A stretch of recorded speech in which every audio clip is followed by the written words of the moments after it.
so excited to be in your beautiful home. And today we're going to have a great conversation about your role in the career world. You are the Midwest's premier parenting expert. You are Mommy Magic, and you have a blog, you're a TV personality, you have a radio show, and you're an author. How did you carve this niche as a parenting expert? You know, I really started out of the need to want a community of positive moms.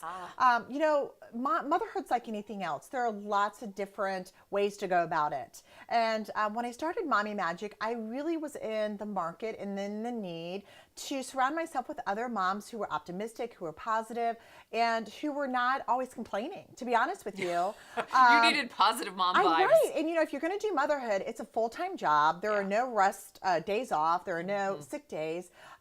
So I really was looking for an outlet in a community of women and moms who understood what it was like to kind of be on this journey together. So I had trouble finding it. So I created it in Mommy Magic. So we're celebrating our 10th year this year, which is really exciting. And it's just kind of grown and evolved over the last decade. One of the things that I so appreciate, you give women permission to not be perfect. I think this is one of the big issues with women in our country today. They're afraid of trying something because they think I'm not ready or I've got to be perfect. And, you know, as far as I'm concerned, I'm never going to be perfect, and I celebrate that. And you are raising 3 amazing girls, soon to be young women. Tell me about that journey of imperfection. Well, you know, I don't think I really realized it myself until my 3rd daughter was born. And they were all really close in age. And of course, when you have any kids that are stair-step, people tend to notice, like, you know, kids are adorable when in general, but when they're all looked alike and they're stair-step, specifically, people were stopping and really complimenting them on how outwardly adorable they were, or beautiful. And as a mom, I really stopped and reflected that there was so much more to them as girls and as females and women someday, that I didn't want them to think that, you know, perfect existed. Yes. So it doesn't. And I teach Thank all you. my girls, It it doesn't. It does not exist. What they see and what's in media, all of that is created. And, you know, there's nothing wrong with that. But as long as you know that perfection isn't real, then that's really what inspired me, is really celebrating the imperfections, because that's what makes things interesting. Yes, and that's what gives us the permission to try, right? And say, okay, if I fall, if I splat, no problem. I'll pick myself up and try again. That's exactly right. And, you know, I just find imperfection interesting. I think that that's really what makes us grow, and that's really what's exciting. And I wanted them to understand that perfection is something they shouldn't strive for outwardly, and most importantly, inwardly, that you have to constantly be reinventing yourself. And that's a message that you have put out into the world so beautifully with Mommy Magic too, because I know a lot of grown-up women are suffering from this, right? Whether it's to be the perfect mom or to be the perfect career woman, or the blend of the two. So thank you for giving women of the world permission to just be real. Well, you know, I was seeking it for myself, and I wasn't finding it. And I felt a responsibility having raising 3 daughters, to really be, I guess, a roadmap for them. So I'm not saying that I'm the one who necessarily has felt it all along myself. It's been a journey for me, but I wanted them to be a generation of women that really knew the secret's out. I mean, the taboo is out. Nobody's perfect, and it shouldn't be something that we strive for, especially as women. So one of the things that I love about you is your effervescent personality. You are funny. You have this levity that you bring to life and career. How do you get to this mommy zen? Because it can be chaotic, right? I mean, oh my gosh, it's totally chaotic. Me. Okay, good. Oh, yes, I feel so relieved. I mean, 3 girls. We have 2 dogs. It's insanity. I think I thrive off of the crazy? Well, no, actually, that's interesting, because with women and mothers especially, I kind of repel against drama. Like, I just cannot do chaos and drama. Giving things life that really aren't purposeful is really boring to me. Yeah. That's a tweet, right? So this is a no drama zone. It is a no drama zone, and I really don't tolerate it. You know, as a parent, I feel like if you give things life that don't warrant being that excitable that when something really important happens, your kids aren't going to know the difference. So don't cry wolf. I do not cry wolf, and I do not get fired up or try to overreact over the small stuff, because there's big stuff with parenting and important stuff. And in today, in society, they have to be able to discern the difference between small stuff, not important, big stuff, mom means it, and she's fired up. Yeah. So really, mom's fired up. I really don't do drama. Okay, so let's get real. How do you let it roll? How did you find that inner zen? Because I'm wrapped pretty tight, as you know, and I can be intense, and it took me some time growing into my maturity to let things roll. Is that part of your natural personality? No, totally not. Okay. I've had to teach myself too, Okay, and I think that your kids mirror back to you the best version of yourself and the worst version of yourself. So I had to kind of identify how I wanted them to, have a more relaxed approach and not put the pressure on themselves. And, someone once told me there's time. There's time. Do we all know if there's time? We don't really know that. But if we're lucky, then there's time. And I think giving yourself the permission to know if you love creating, then you will do it your whole life. You don't have to do it all today. Yeah. And really finding the joy in the process of it. That's really the key, right? Finding the joy in the process of it. I appreciate that too, because sometimes I miss the moment because I'm so concerned about thinking about what's next. So thanks for helping me keep it in the moment, Mary Susan. So tell me about your passion to give back and pay it forward, because it's so palpable. Oh, well, thank you. And I had to put a plug in because I'm chairing the colloquium, which is now in 2017. Plug. So everybody out there, make sure you come to the colloquium. Absolutely. We're super excited about that. What was the question? The question is, you've got this clear passion to pay it forward. And one of the ways that you do that is through Indiana University. So philanthropy in general was something I was brought up with it's really kind of a way of life. It's a value system. Okay. You get what you give, and I'm a firm believer of that. So it's really intertwined and integrated. I mean, it's really a part of who we are as a family, and it's a big part of who I am as a person. And I think that what's great about philanthropy now is it's not just always about giving financially. Right. Ultimately, that is the goal. But again, it's going back to there's time. And don't wait. I mean, there's such an amazing opportunity to give your time, to give your talent, and to someday give your treasure. But, most of the most optimistic women I've ever met, it's usually through volunteering. So, I mean, I would tell anybody, if you want to be surrounded by amazing people, find a way to volunteer.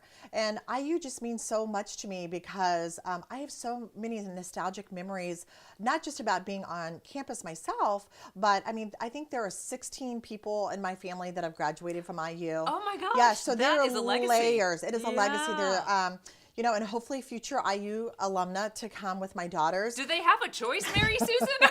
Well, my strategy is if you act like you don't care, they'll opt for IU. No, I'm kidding. But it's a big part of who we are as a family. And, I'm a proud Hoosier. I mean, I really honestly believe in my heart there is no institution that you could get a better global education than at Indiana University. So I'm a proud alumna. So you are, and I celebrate that. Okay, so now I want to talk about something that is a hurdle for many women, and you handle this with such grace and positivity and poise. Let's talk about failure. I am good at it. Thank you, and thank you for being honest. How did you learn that lesson? Was that something that your mom maybe instilled? Being good at failing? Yeah. I think this is such an important topic, and I'm so glad you brought it up because you're right. People don't talk about it. It's kind of taboo. Yeah. But how else do you learn? I mean, that is really where experience is. And I tell my kids all the time that, failing is just opportunity in disguise. That's a tweet. Yeah. That's really good. Somebody tweet that. Failure is opportunity in disguise. And that's really what it great. is. It's not a setback. And I tell them, it's not the setbacks, it's the comebacks. Oh, so nice. if you're not feeling, how are you learning? How are you, you're constantly having to reinvent yourself. You're having to grow. You have to challenge yourself. And if everything goes all your way all the time, then you never have to reevaluate. Right. So I actually just think failing is kind of awesome, to be honest with you. Yeah. I don't know why we are as a society afraid of making mistakes. I think that that's really where growth comes. I mean, I really do believe that.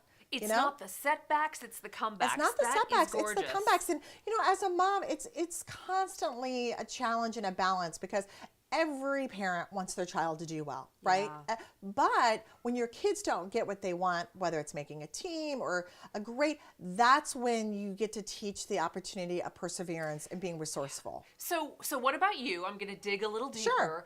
You have this incredible career that you've built over a decade. Mommy Magic is part of your extraordinary national brand. Have you had to pivot? Have you had to tweak things? Totally. Because, Yes. this didn't work, that didn't work. Oh Tell my me about gosh. that journey. You have to constantly reinvent yourself. Okay. I mean, if you stay in one lane, sooner or later the lane's going to close, and you're not going to have anywhere That to go. happened to me this morning on my way to your house. Yes, that's exactly right. Yeah. So yeah, you have to know your audience. You have to be true to yourself. If I am, and you're only as good as what you've done at the moment that you're doing it. Yes. So, you're constantly having to reinvent yourself, whether it be your next goal. For me, it might be a book, or it might be speaking, or it might be a column. If you can find out a way for someone to, knock at my door all the time and offer me everything I want, I would love to know the secret. But the truth is, you constantly have to be true to yourself, be true to the audience that you want to create for. Yeah. And then, you have to be willing to be okay with rejection. And that's a powerful tool, is really being okay with rejection, because it just fuels you to find the right opportunity. You earned your degree on the Bloomington campus. We have so many campuses statewide, but you were indeed a Bloomington graduate. What is one of your favorite memories? I'm sure there are many. Oh my gosh, I have so many great Yeah. memories. I met my husband, and we're celebrating our 20th wedding anniversary. Congratulations. So I have so many wonderful memories, just being on campus with Zach so many years ago. But I would probably say I had the wonderful opportunity to serve as the Panhellenic president, and I got the opportunity to govern over all the female sororities, but back then you called them female fraternities. So Is now that I'm right? yeah, so Okay. I'm not sure what it is now, what the politically correct thing is. But really, that was really kind of my training ground for leadership. Yeah. Working with all the different types of personalities. Philanthropy is so important as part of Panhellenic. And to this day, two of my closest friends are the Panhellenic president the year ahead of me and 2 years ahead of me.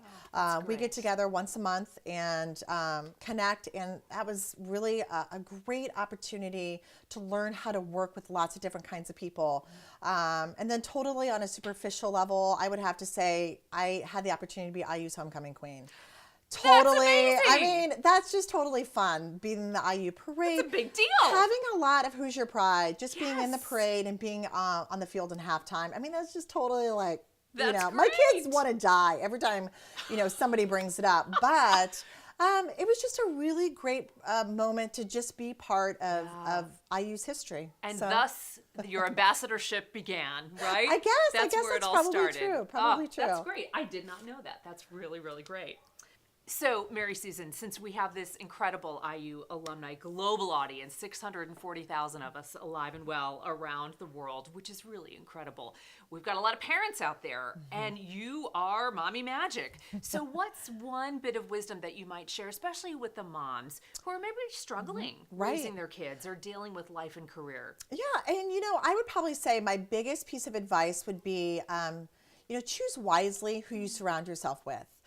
They say that we are the sum of the 5 people we spend the most time with. And I really, sometimes there's so much noise and distraction in the world, and there's so much opportunity to be connected.